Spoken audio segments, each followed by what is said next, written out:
Қасқа мана жігітімнің әкелген еті ғой, қойдың еті кешке асатын болған. Оған дейтін, менің жүрсім мынау магазиннен жаңа келдім, құдай адам дейтін. Шеті жоқ, Аллаға шүкір. Енді сосын амал жоқ. Скороваркаға салып жіберіп жатырмын осылай.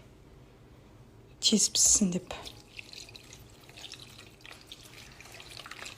Біздің скороварка. Қазір етімізді пісіреміз осылай. Бір қолыммен ыңғайсыздау, екі қолыммен жаптым жаңа. Енді мынаны бүйтіп басып қоямыз, қыздар, қараңыздар. Шапқаннан кейін. Ой, мынау күнде жабылып жүрген. Міне, үсті күлтеп қоямыз мына жерін. Сосын микроволновкаға сала қоямыз қазір. Так, қыздар, сразу ашып алдым крышкасын, енді қараймыз қазір. Бісміллә. Нарыңыз.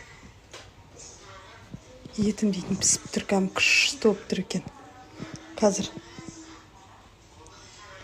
Шанчық қайда? Көрейік. Бұлқып пісіп тұр кәдімгідей. Күшті екен. Нарыңыз. Жұмсақ болып пісіп тұр, қыздар. Нарыңыз. Ет дейтін кәдімгідей.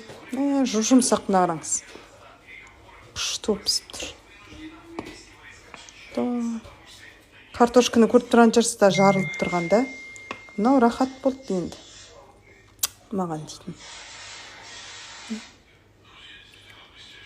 Үстіп түсіріп аламын.